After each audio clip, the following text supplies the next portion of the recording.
The auction hall was dark, loud and full of monsters, not the kind from stories, but real ones, aliens with sharp claws, cold eyes, and gold in their pockets. They had come to buy, and tonight the auction was selling lives. A tall creature with 6 arms and glowing blue skin stood on a stage. He was the auctioneer, shouting numbers and waving his hands. Behind him, cages rolled in one by one. Each cage held something alive, a small creature, a rare animal, or even a child. The crowd laughed and cheered when a red-furred beast was sold to a rich buyer from the outer rim. Then, the next cage rolled in. This time, the room went quiet. Inside the cage were 2 little girls, not human. Their skin was pale silver, and their eyes were large and glowing. They looked no older than 6 or 7. They held hands tightly, shaking with fear. "These 2 are from the lost world of Serana," the auctioneer said. "Very rare, very pure, untouched by genetic mixing. A collector's dream." From the back of the room, a deep voice growled. "I bid 10,000 credits." The crowd turned. A tall, armored alien walked forward. His name was Zirak the Collector, feared across the galaxy. He collected living beings like trophies, and he was known for breaking those he bought. No one else dared to speak. No one challenged Zirak. Not until the human arrived. A man stepped forward, wearing a long brown coat, dusty boots, gloves with broken fingers, and a face that had seen too many battles. His name was Cade Walker. No one knew him here, and yet, he raised his hand and said, "I bid 20,000. Gasps filled the room. The auctioneer blinked in shock. "Sir, do you have proof of credits?" he asked. Cade held up a small chip. The scanner beeped valid and verified. Zirak turned his head slowly toward Cade. "Who are you, human?" he asked. "You don't belong here." "I'm just a traveler," Cade replied. "But I won't let you take those girls. You think you can stop me?" Zirak laughed. "You think money means anything in my world?" Cade didn't answer. He just looked at the girls. They were watching him too, their eyes wide. One of them whispered something to the other. For the first time, they looked a little less afraid. 30,000, Zirak growled. 40,000, Cade said calmly. The room was boiling with tension. The auctioneer wiped sweat from his forehead. "Do I hear more?" Zirak stared at Cade. 50,000, he snapped. Cade didn't blink. He held up the chip again. 60,000, the crowd murmured. No one had ever outbid Zirak before. The auctioneer looked between them, unsure. Then the scanner beeped again. 60,000, going once. Going twice, sold to the human. Cheers. Laughter and whispers filled the room. Zirak stepped back, furious. His guards tightened their grip on their weapons. Cade walked forward and knelt by the cage. The girls looked up at him. He smiled gently. "It's all right now. You're coming with me." The cage opened, and the girls stepped out slowly. One of them grabbed his hand. The other hugged his leg. They didn't speak, but their silence said everything. Cade led them toward the exit. Every eye in the room followed him, some with wonder, others with hate. As they stepped out of the hall, Zirak spoke softly into a communicator. "Follow him.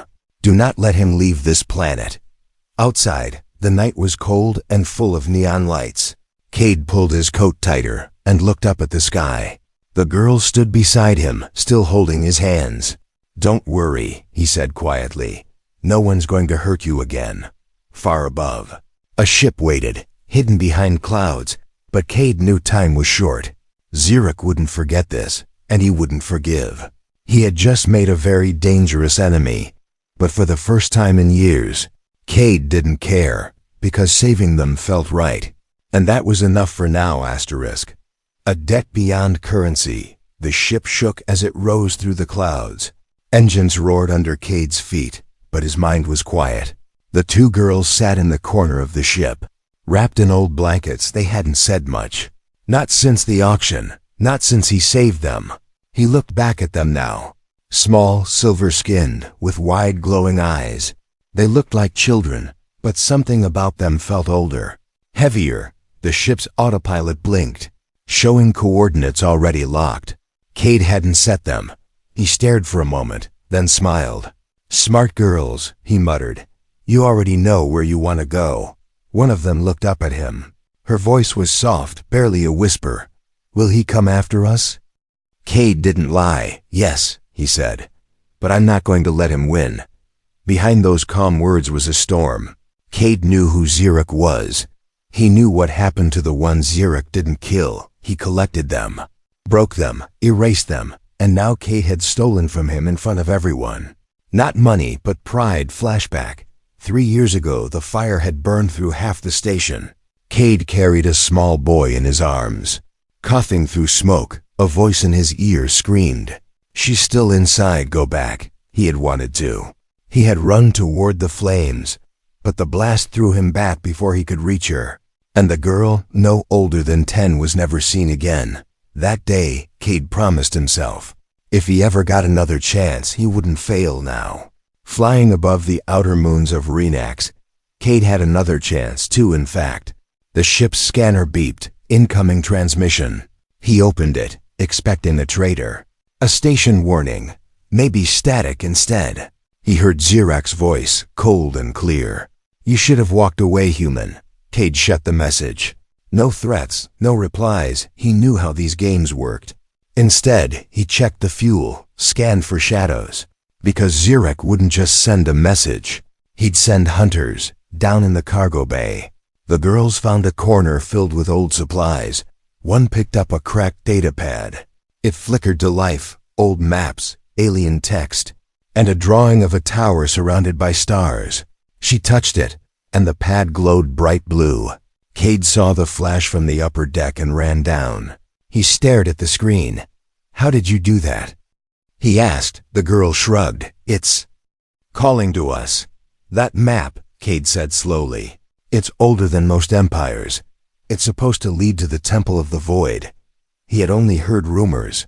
A place where lost technology slept, where some believed time itself bent. Why would these girls know it? Why would the map respond to their touch? Before he could ask more, the alarm went off. Bounty hunters, outside the ship. 2 small crafts closed in. They had no lights, no flags, only weapons. Cade raced to the cockpit. "Hold on!" he shouted. The girls held each other, eyes wide again. The ship twisted left, dived into the shadow of a nearby asteroid. Lasers lit up the sky behind them. Cade fired back short bursts to buy time. Not win. He spun the ship into a storm belt. Clouds thick and filled with electric gas. The bounty hunters followed. But one of them flew too close to the storm edge. A bolt of plasma hit their engine. Their ship exploded in silence. Swallowed by the clouds, the other retreated. For now, hours later, Cade finally let the ship drift. He leaned back in the pilot's seat, breathing hard. "That was close," he muttered. One of the girls walked up behind him, holding the glowing pad. "You don't have to help us," she said. "We are not yours." Cade turned and looked at her carefully. "No," he said. "But someone once helped me when I had no one. I didn't say thank you in time. So this is me paying it forward." She looked at him for a long time, then sat beside him, the other girl curled up near their feet. Already asleep, outside the ship window, the stars drifted by slowly. Cade didn't know what they were running toward, but he knew what they were running from. And he knew he wouldn't let Xeric take them. Not now, not ever.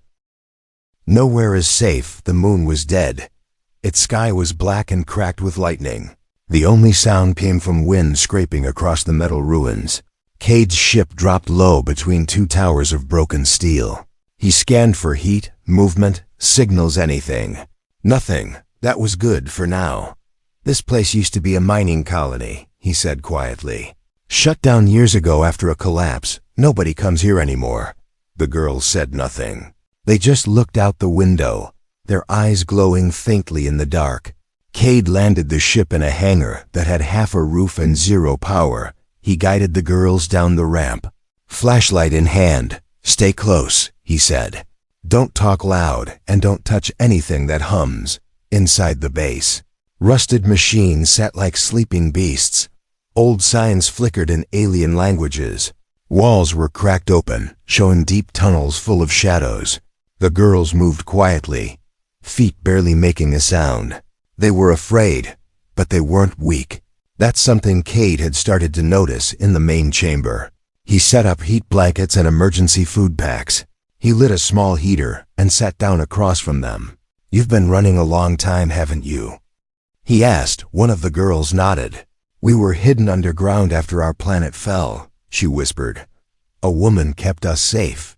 But then she vanished," the other added softly. "Zirak was looking for us. We don't know why." Cade leaned forward. "You ever hear the word gene key?" They looked at each other, then nodded. "It's what we are," one said. "That's what the woman told us before she disappeared." Cade's stomach tightened. Gene keys were real.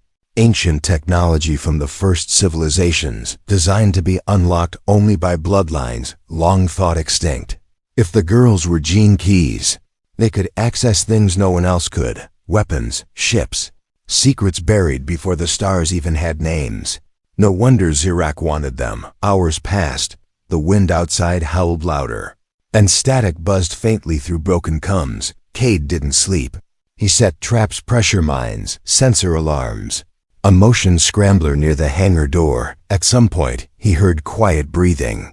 He turned and saw both girls asleep, wrapped in blankets.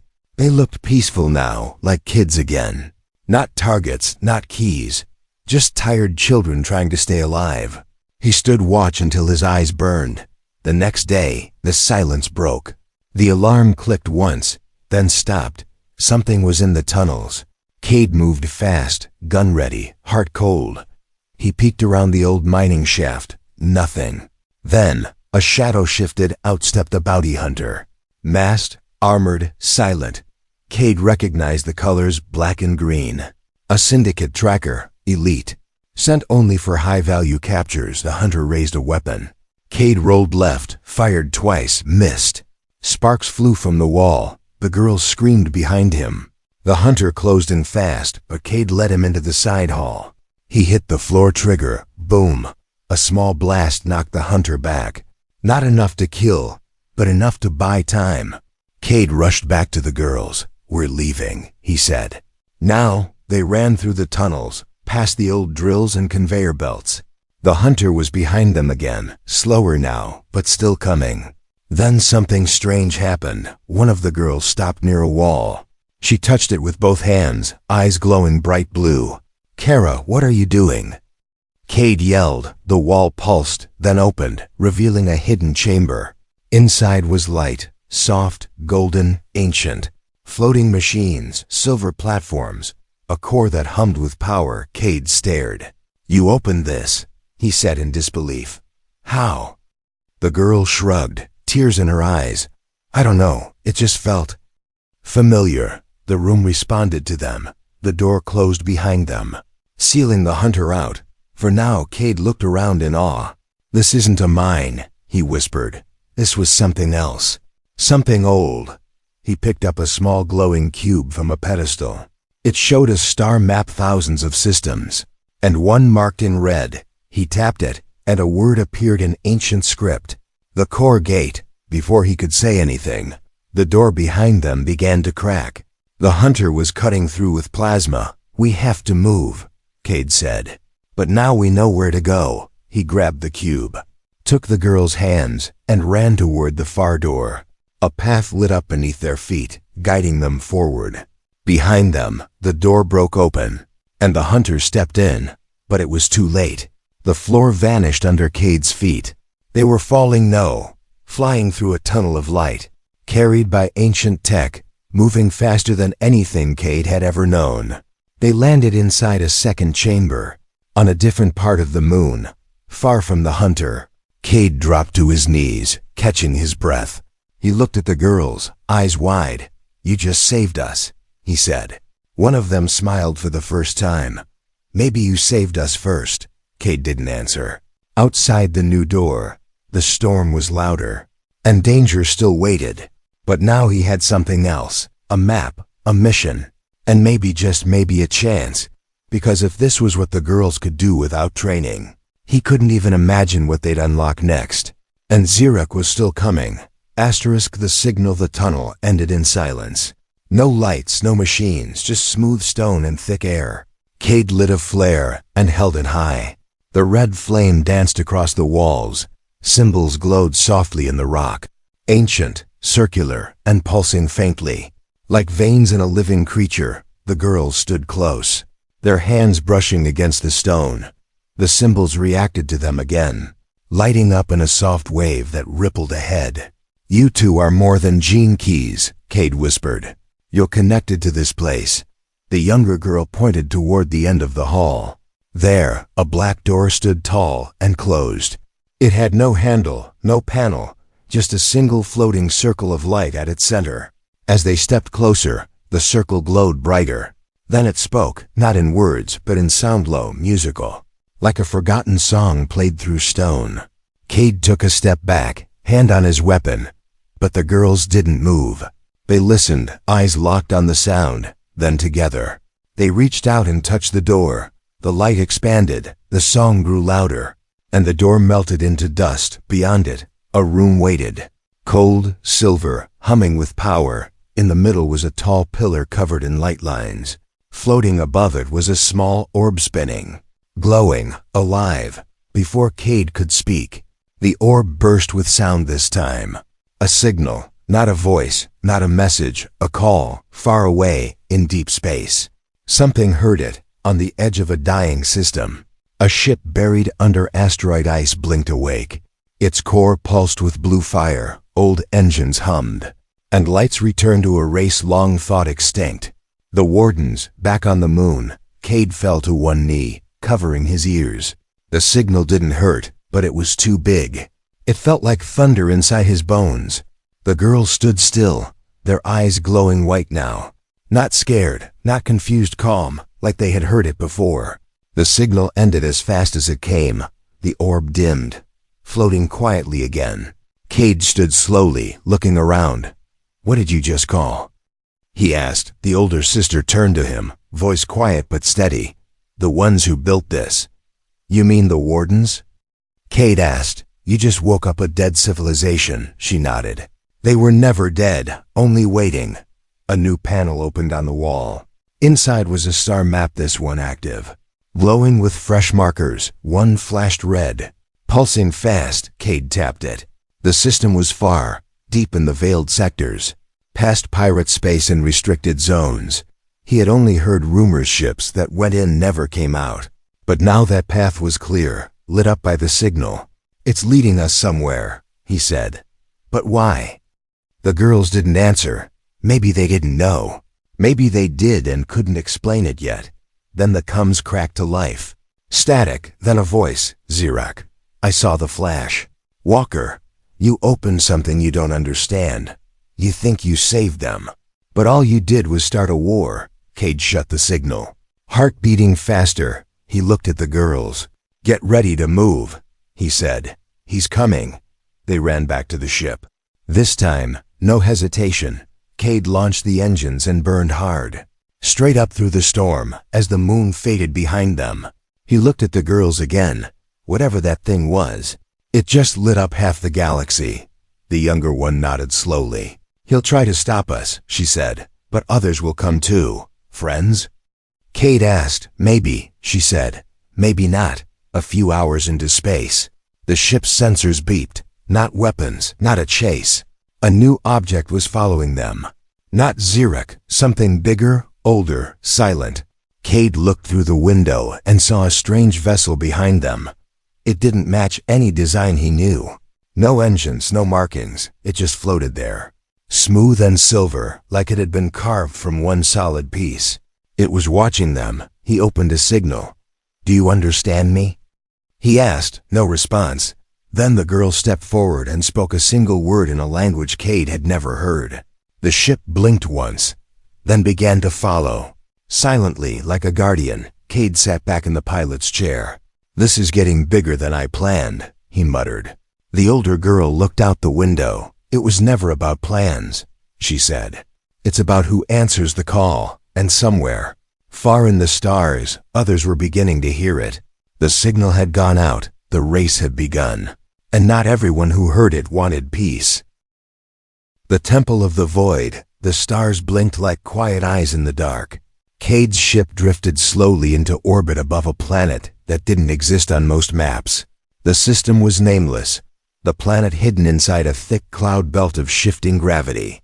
No one lived here, no one dared, but the signal had pointed them here, and the Silver Guardian ship still followed close behind, silent, patient, watching.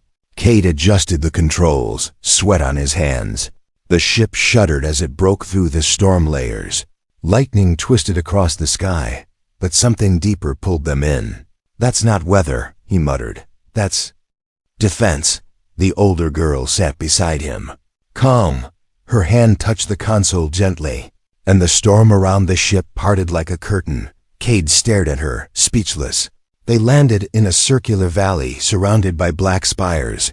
At the center stood a structure made of stone and metal, floating pieces rotating slowly as if held together by thought alone. The Temple of the Void. As they stepped outside, the air felt strange, heavy but silent, like time moved slower here. The girls walked ahead of Cade. They weren't afraid. The ground lit up under their feet. Symbols appeared in perfect rings, rising into the air and spinning like language and music combined. Cade followed, gun on his back, eyes scanning everything. "This place was built before even the Wardens," he said. "How are you both connected to this?" The younger girl turned. "We were born with the code," she said. "But the code came from here, inside the temple." The walls were alive. They moved slightly, pulsing with light. The farther they walked, the less the ship behind them mattered, the less time mattered. Cade felt memories rise in his chest that weren't his. Visions of stars exploding, ships folding into light, towers of glass on moons that no longer existed. "Do you feel that?" he asked, breath shallow. The older girl nodded. "It's showing you the past." At the heart of the temple stood a platform, floating above a dark well. The girl stepped onto it without fear. The air shifted, a voice not sound, but presence filled the room. It spoke not in words but in understanding. "You are the last seeds of the code." Cade felt a chill in his bones. He was just a bystander now. The temple pulsed, and something rose from the well, a piece of armor, glowing with light, not meant for war, but for memory. A crown, simple and thin, floated toward the girls. One stepped back, unsure. The other reached up and let it rest on her head. The crown lit her up in silver and gold. Her eyes changed clearer, deeper, like stars reflected in a lake. Then, the temple shook. Cade grabbed the girls and ducked behind a pillar. "That's not the temple," he said. "That's him." Above them, a sharp sound cracked the sky. Zirak's warship entered orbit, black, spiked, and crawling with fighters. The Silver Guardian ship rose from the surface silently and positioned itself between them. Zirak's voice came through the sky itself. "You should not have come here. Walker, you're playing with forces you can't control." Cade looked at the girl with the crown. "Can you stop him?" he asked. She didn't answer. She closed her eyes, and the ground responded. The pillars rose higher. The temple's walls shifted into new-shaped shields, doors, weapons made of light. Cade felt the hum of power return, deeper than before. "This isn't a temple," he said. "It's a key." Zirak sent a strike team down. Fast and brutal, dark-armored soldiers landed near the temple, weapons hot, eyes glowing red. Cade stood in front of the girls, gun drawn. He knew he couldn't stop them all, but he wasn't going to back down before the soldiers could fire. The Silver Guardian ship unleashed a wave of energy. It wasn't a blast, but a command. The enemy's weapons melted, their helmets sparked, and they dropped to the ground in silence. The girls stepped forward, and the light around them grew brighter. The crown split in two, one for each of them. The younger girl reached out, and the temple responded again. The map changed. A new path opened. A gate hidden inside a dying star system called the Core Gate. Their goal was never just to escape, Cade realized. They were always meant to unlock something bigger. The girls turned to him. "We must go there," they said. "It's where the code ends, and everything else begins." Above them, Zirak's ship powered up a final weapon. A beam strong enough to destroy the temple completely. The girls looked at each other. Then at the sky. Together, they raised their hands. And the beam stopped mid-air, frozen, crackling, and then turned into light. It didn't explode, it dissolved, and for the first time in his life, Cade saw Xerek retreat, but it wasn't over, not yet. The gate was calling, and now the entire galaxy had seen what these girls could do, which meant others would come, some to help, and some to claim the code for themselves. Asterisk, the stars above the Void Temple were still burning when Cade set the course. His ship, patched and bruised, turned toward a dying system where time folded in on itself. The core gate waited there, hidden inside a collapsing star. The girls sat behind him, quiet. The crown fragments on their heads shimmered in rhythm with the ship's pulse. Cade didn't speak. He didn't need to. He knew the odds. Knew Xerek would never let them reach the gate. Knew someone had to make a stand. And he had already decided who that someone was going to be. The gate wasn't a door. It was a gravity storm wrapped around a sleeping machine, the size of a planet. Spinning rings, floating cities long abandoned, and a core that flickered like a heartbeat. As they entered the outer orbit, a shadow rose behind them. Xerek's command ship bigger than anything Cade had faced before. A flying fortress, covered in black steel and hatred. "Cade Walker," came the voice. "You've come far. I'll give you that. But the code is not for you. Not for them. Not for anyone." Cade opened the com. Voice steady. "Then why are you so afraid of it?" The signal cut. Missiles locked. Alarms screamed. Cade turned to the girls. "I need you to listen carefully," he said. "You follow that path to the gate, both of you. You don't stop. You don't look back." The older one frowned. "What about you?" Cade smiled, but it didn't reach his eyes. "I'll buy you the time you need." The younger girl shook her head. "No, we go together." "You don't understand," Cade said gently. "If you die here, the whole galaxy stays broken. If I die, well, I've already done most of my living." He handed them the star cube, now glowing hot with direction. "This will guide your ship to the core." The Guardian ship, a silent silver shadow, detached from Cade's side and floated toward the girls. It opened like a blooming flower, revealing a cockpit meant for two. Cade stared at it. "Looks like they were waiting for you." He sealed their ship himself. One last look, one small nod, no words. The kind of goodbye that burns, but doesn't bleed. Then he returned to his own ship, powered every last system, and turned toward the enemy. Xerek sent a swarm. 50 fighters, drone fleets, sensor jammers, guided torpedoes, all for one man. Cade grinned. "You're scared, aren't you?" He whispered to himself.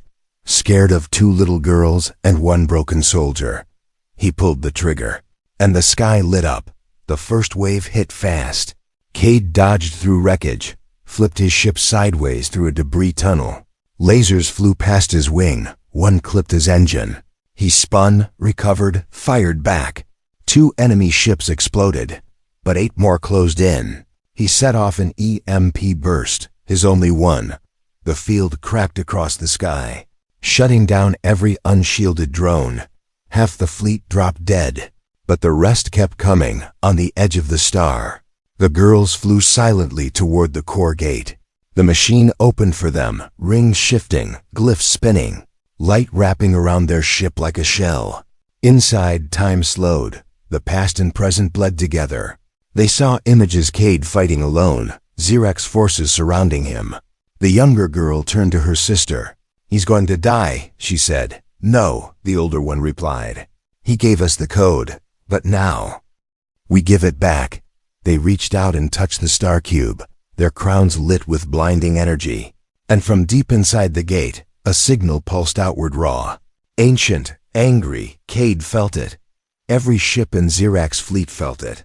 Systems fried, signals scrambled, weapons jammed. Cade looked up and saw the sky shift color. Light poured from the gate like a second sunrise.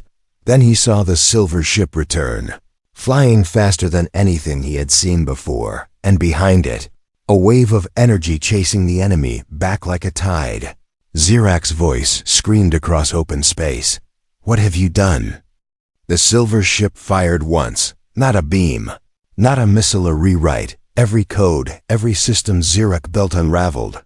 His warship cracked open from the inside. No fire, no explosion, just silence. And then it was gone.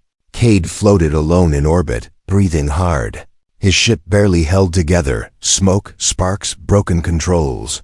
The silver ship circled back, and from its window, he saw them, both girls, alive, safe and smiling. He didn't say a word. Didn't need to, because sometimes the stand you take isn't to win. It's to make sure someone else gets a chance to. And today, they did. After the fire, the stars looked different now, quieter, cleaner, like they had been holding their breath and finally let go. Xerox was gone, his fleet scattered, his name broken. The gate had closed behind him like a book slamming shut. The war didn't make headlines. Most didn't even know it happened. But those who had felt the signal, they would never forget. Cade's ship drifted through orbit, barely alive, no fuel, cracked hull, a busted console spitting static. But Cade was still breathing. His arm was broken, his side burned. He tasted blood in his mouth and smiled anyway. "I'm still here," he whispered. "Didn't think I would be. But here we are." He looked out the window and saw a silver glimmer in the distance. The Guardian ship, the girls. The next time he woke up, the ship was moving. Cool air filled the cabin. Painkillers had kicked in. His arm was patched. His body wrapped in clean bandages. He turned his head slowly. The older girl sat in the corner, watching him with calm eyes. "You made it," she said. "Did I?" Cade rasped. "Feels like I got dragged through the core of a star." She nodded. "You saved us." Cade closed his eyes for a second. "No," he said. "You saved yourselves." They landed on a planet no one owned, green skies, blue grass, and mountains that curved like waves, a safe place for now. The girls walked through the wild fields like they had always belonged there. Children again, laughing, racing the wind. Cade stayed behind, leaning against a rock, watching, not guarding anymore, just watching. They didn't need him now, not really, and he was okay with that. One night, as the sky turned violet, the younger girl sat beside him. She handed him a small device, black, smooth, warm like skin, a message stone. She said, "It remembers you." Cade raised an eyebrow. "Me?" She nodded. "It only records one message, and only once, but it plays it back forever." Cade held it in his hand, turned it slowly, he thought for a long time, then whispered into it, his voice quiet but clear. Filled the air. "If you're hearing this, then someone survived. Maybe not me, maybe not them, but someone. And that means the fire didn't win." He handed it back. And the girl smiled. She didn't say anything, just tucked it into her pack and walked away. The girls left a week later, not with ships or weapons, but with purpose. The code in their blood still burned. There were still places to unlock, still gates to open, still lost things to bring back. Cade didn't ask where they were going. Didn't need to. He just waved from the cliffside, watching as the wind lifted around them and they vanished into the sky. Years passed. The legend of the silent gate spread through whispers. Some said a god rose from a dead star. Others claimed 2 lost children awakened an empire. But none of them mentioned the man with broken bones and a steady hand. None of them remembered Cade Walker, and that was fine. Because Cade wasn't chasing glory. He wasn't chasing revenge. He was just chasing redemption. And in the eyes of 2 orphan sisters, he had found it one day long after the war. A ship landed quietly on the same green world. A child stepped out, holding a message stone. She placed it on the old rock where a man once sat. The wind touched the device, and it flickered to life. If you're hearing this, then someone survived. Maybe not me, maybe not them, but someone. And that means the fire didn't win. The girl smiled. She didn't know who Cade Walker was, but she knew this much: he mattered. Somewhere in the stars, a silver ship watched, silent, patient, protecting what came next, because the story wasn't over, only changed, passed down, carried forward, one quiet stand at a time.